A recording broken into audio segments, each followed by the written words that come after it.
much, Dr. Jelly.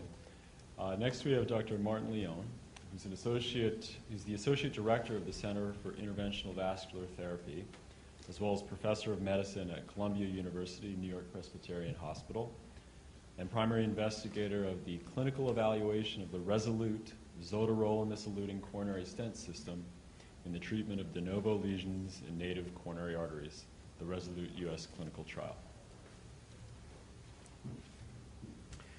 Thank you, and I'll try to make this brief. This study should be viewed in the context of the totality of data that is presented relating to this drug-eluting stent. So it's my personal feeling that no one single trial is now large enough or comprehensive enough to give you the full characterization of these new complicated devices.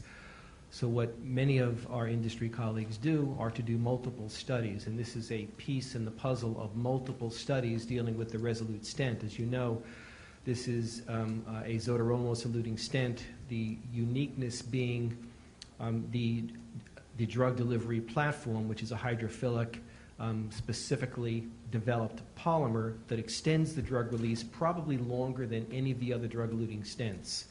So in distinction to Endeavor, which has a short release, this has a very long release with drug coming out of the stent into tissue, with tissue levels that are biologically active for as long as 3 months.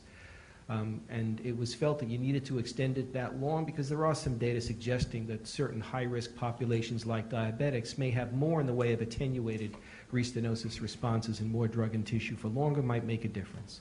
So that was the hypothesis. There have been multiple previous studies that you're aware of. The Resolute All-Comers study, the 2-year follow-up of which was presented by Dr. Sarais, which is a randomized trial versus, in the U.S., the market leader, the Zion's Promise stent. There is an international registry in all-comers with 1-year data that's been presented. And this is the first time you're seeing data in a U.S. population with U.S. investigators. And it's a fairly large group of patients, over 1,400 and 116 sites. And it is done specifically to be combined with the other studies to give a more overall perspective on the device. To briefly summarize the results, as you saw in the presentation for the entire group, the composite clinical endpoint of target lesion failure was quite low. It was 4.7%. In the central cohort that was used for statistical comparison with historical data that is currently available and on file from previous randomized trials, the target lesion failure rate was 3.7% with a 2% target lesion revascularization rate at 1 year. Some of the other sets that were looked at were interesting. This patient population includes small vessels, 225 vessels. Often those are studied independently in a registry as a side-by-side study. It also included large vessels, 4-millimeter vessels. There's also a 38-millimeter stent sub-study that was not included in this analysis that just completed enrollment last week. So obviously the stent matrix is fairly broad. There was a very high frequency of diabetics in this study, 34%. And the diabetic sub-analysis was certainly very provocative in that the target lesion failure rate had only increased slightly from the main cohort of 3.7 to 4.3. The target lesion revascularization rate had gone up from 2 to 3% at a year.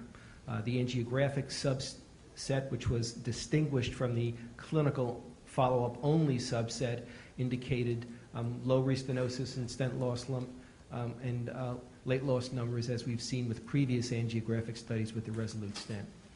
So to summarize, I think this study provides interesting additional information, certainly on effectiveness, in particular on some lingering safety issues with a stent thrombosis rate that was only 0.1%, only 2 episodes, both occurring in patients that received 225 stents, and both occurring in patients that did not receive dual antiplatelet therapy fairly early after treatment. So I think we come away feeling that now the composite of the data indicates a very effective and a very safe device, now finally treated in a U.S. population. Hopefully this will lead to an FDA consideration for availability of this stent in the United States.